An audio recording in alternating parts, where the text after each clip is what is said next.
আমার নাম খালেদ মুহিউদ্দিন। আপনাকে আমি নিউ ইয়র্কের ঠিকানায় কাজ করি।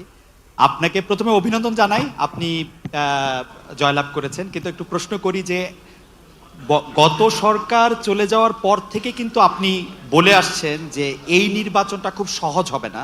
যদিও নির্বাচনটা খুব সহজই হওয়ার কথা আপনার জনপ্রিয়তা, বিএনপির জনপ্রিয়তা সবকিছু মিলে। এখন আমার প্রশ্ন নির্বাচনটা তো হয়ে গেল, এটা অনেক সহজ ছিল কিনা আপনার কাছে?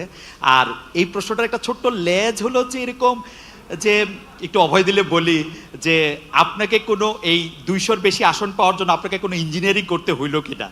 It's like thank you so much. আপনাকে অভিনন্দন জানাই। আপনি আমাদের আমাদের জনগণকে জনগণকে কনভিন্স করাটাই হচ্ছে আমাদের ইঞ্জিনিয়ারিং। জনগণকে আমাদের যে ইঞ্জিনিয়ারিংটা ছিল সেটা হচ্ছে জনগণকে আমাদের পক্ষে নিয়ে আসা, সেটাতে আলহামদুলিল্লাহ আমরা সফল হয়েছি। আর জনগণকে কনভিন্স করে একটি সুষ্ঠু সুন্দর পরিবেশ এনশিওর করাটাই ছিল আপনার প্রথম প্রশ্নের উত্তর। অর্থাৎ যেটা আপনি বলেছেন, যেটা আমি বলেছিলাম কঠিন হবে কিনা, অবশ্যই যে কোনো ভালো কাজ, ভালো গোল অ্যাচিভ করতে গেলে তো কষ্ট করতে হয়, কঠিন হবেই। So, hi.